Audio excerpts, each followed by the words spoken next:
So we find out the reason why Chaika acts the way she does is because she has forgotten those memories. She has actually offered up her memories as a magic fuel source. Now, here's the question, okay? So now we understand exactly why Chaika acts the way she does, why she cannot remember her past. We also find out that pretty much no matter what memory it is, that you can offer up any memory, and you cannot technically select which memory you want to get rid of. So right there's a lot of consequences by this entire factor. But here's the thing that pops up with this entire question. Chaika gave her memories up in the past for some form of magical fuel. Now, I'm going to take a quick guess at all these other Chaikas, like for instance the red Chaika, that she probably has the same element to where she's forgotten her past too. And here's the thing I want to bring up, okay? That these Chaikas give up their magic, their memories, for Gaz, their father in the past. Did Gaz do something to the Chaikas to where he used some of the form of their memories or power to be able to save them?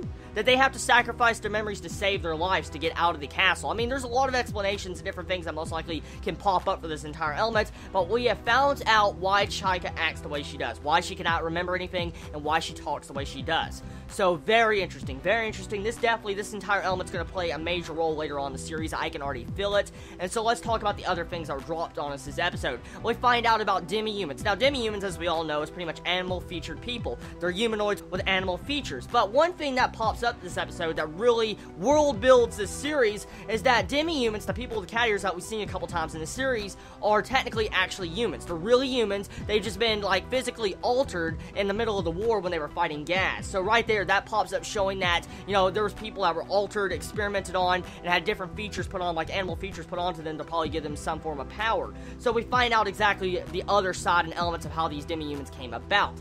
Another thing, too, we find out some character development on Toru, which should have been in the previous episodes a long time ago, but I guess better late than never, right? In this episode, we get to see a little miniature Toru. We also get to see a little miniature Akari, which she's a lolly, very cute and adorable. But we get to see something very tragic in Toru's past. We find out his entire elements, why he wanted to be a saboteur, and at the same time, we see exactly what he went through as a kid, some bad memories. We get to see some tragic bad memories of Toru this episode, like, for instance, Hasumi. Now, this girl that was a peddler traveling in a caravan line that constantly came to his village died by bandits attacking, and as you can clearly see, he was upset, distraughted, and he wanted to have some form of praise from this girl before she died, and so she never gave him that praise. He got upset, and you could probably see how this weight right here really plays a heavy toll on his mind, and he would love to sacrifice it. But at the end of this episode, Chaika pretty much says that without Hasumi's sacrifice and without Toru wanting to be a saboteur, he would never have met Chaika and helped her out. So right here, it just shows you the events and connection these characters have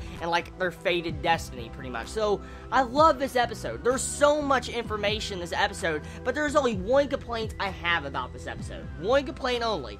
That old man that gave the magic fuel to Chaika and Toru this episode right at the end, he pretty much gave the exact location of where to go find the next remains of Gaz, but I mean, it felt like that just came out of nowhere. I mean, there was no conversation about, you know, for instance, the remains to that old man. He just popped out of nowhere, told it to the random people that pretty much needed that information to go to the next location. It felt more like plot convenience, to be honest, but besides that factor, it was good. Pretty much with the ending part of this episode, we find out Chaika and her company are going to be going to this Duke's land that's pretty much in the mines, and at the same time, the other party, you know, the military party and the government, is also going there to quell down the rebels there. So, a lot of interesting things moving here. I guess this is finally moving into the final arc of Hitsugi no Chaika Season 1. Thank God there is a Season 2. And I love how they're slowly starting to ramp up the tension in the series. You can definitely feel it in this episode. You can definitely feel they're trying to make the gears start to move, because they're finally revealing some certain events behind Chaika, which will probably, like I said, play a major role in the future. So everybody, tell me your thoughts on this episode of Hitsugi no Chaika. Did you enjoy it? Did you hate it? What's your favorite moments about it?